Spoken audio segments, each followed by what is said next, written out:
Double engine की सरकार के प्रयासों से किसानों को मेहनत का पूरा दाम मिल रहा है। सब्सिडी और बीज पर बढ़ी सहायता अब सीधे किसानों को मिल रही है।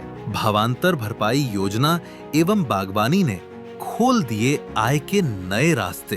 देश के यशस्वी प्रधानमंत्री आदरणीय मोदी जी के नेतृत्व में ऐसी नीतियां बनाई हैं जिनसे किसानों की आय लगातार बढ़े।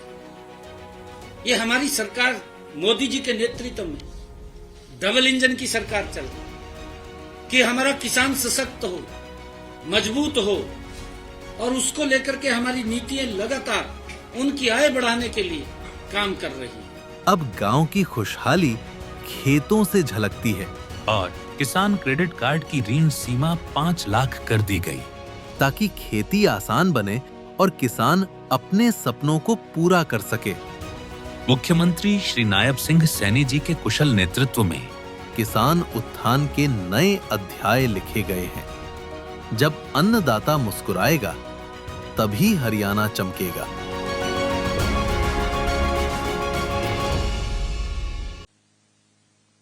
पारदर्शिता के आधार पर कराएंगे। पहली बार है हरियाणा प्रदेश के युवाओं को यह लगने लगा कि गजब का काम इस सरकार ने किया। पहली बार आप सबके माध्यम से भी उसकी रिपोर्ट आई है।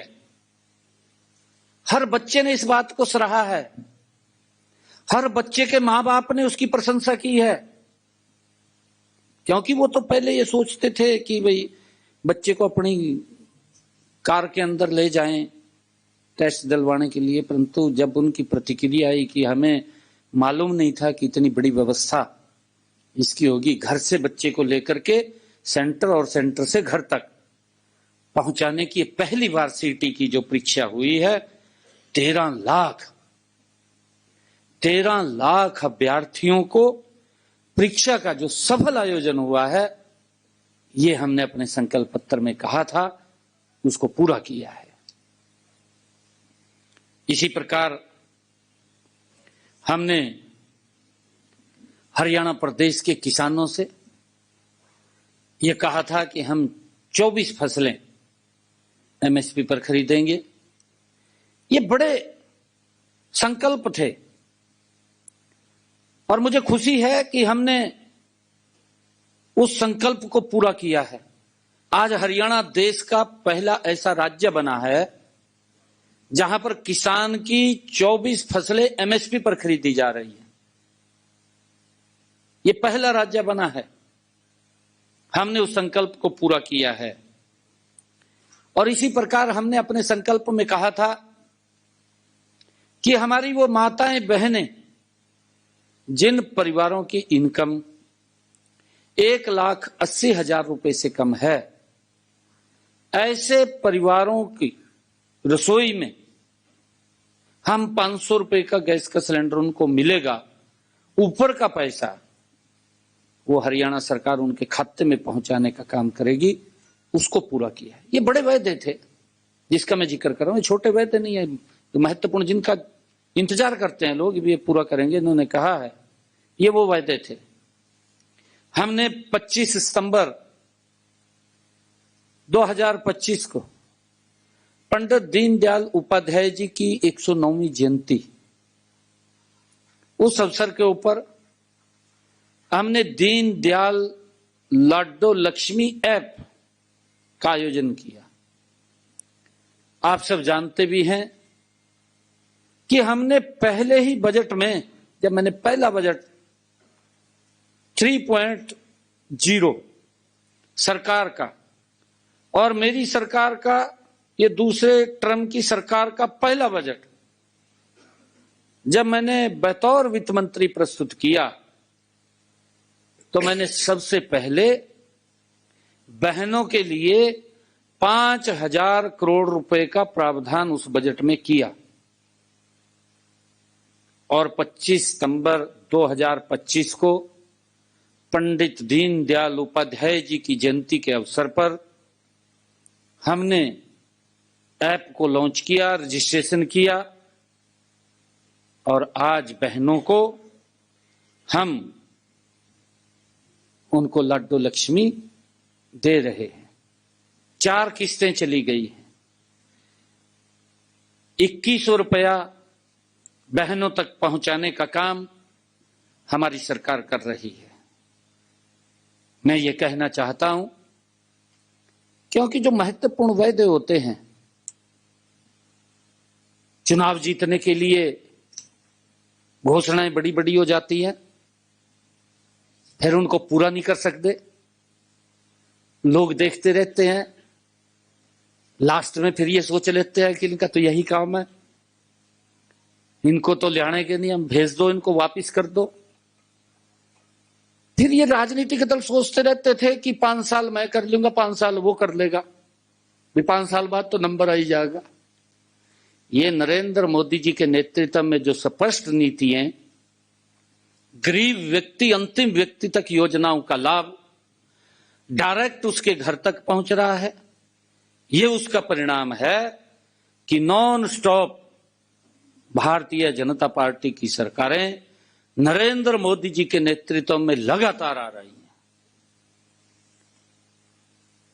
मोदी जी की नीति, मोदी जी की नीयत, भारतीय जनता पार्टी का नेतृत्व, देश का नेतृत्व, नीति भी मजबूत है, नीयत में भी मजबूत है, कोई दिक्कत नहीं है। गरीब व्यक्ति को सशक्त किया जाए, वही कारण है कि 25 करोड़ लोगों को गरीबी रेखा से ऊपर उठाने का काम किया है। कांग्रेस के समय में तो अमीर व्यक्ति भी गरीबी रेखा के नीचे चला जाता था, नीतियां गलत थी, ऐसी स्थिति थी कांग्रेस की।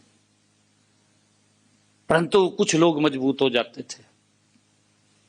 देश जानता है, देश को मालूम है कैसे मजबूत हो जाते थे। आपके सामने यहां 1 एकड़ कोई 500 का खरीद लिया, 20 करोड़ का बेच दिया, हो जाते थे। किसान की दफा 4 लगा दी, दफा 6 लगा दी जमीन के ऊपर, किसान घूमता रहता था, किसान रोता रहता था, परंतु सुनता नहीं था कोई भी। फिर बड़े बड़े बिल्डर आते आते थे, ये इस प्रकार का सिस्टम था। परंतु मैं ये बताना चाहूंगा कि हमारी सरकार ने ट्रांसपेरेंसी तरीके से मोदी जी के नेतृत्व में काम कर रही है। उसके परिणाम लोग दे रहे हैं, जनता दे रही है।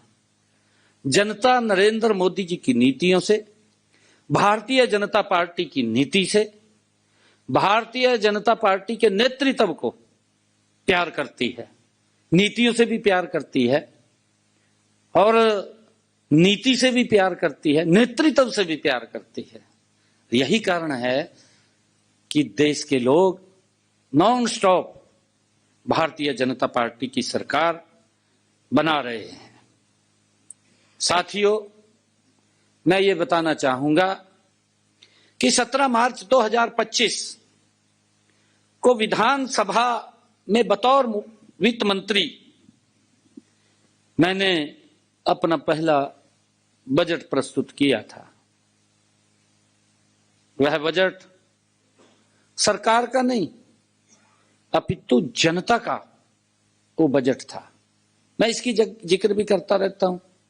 मैंने कई बार जिक्र किया है कि पहले तो लोग सोचते थे सरकार का बजट आ गया, फिर सोचते थे कि यह तो चुनावी बजट आ गया, इसमें रेवड़ियां होंगी, परंतु रेवड़ियां भी नहीं मिलती थी।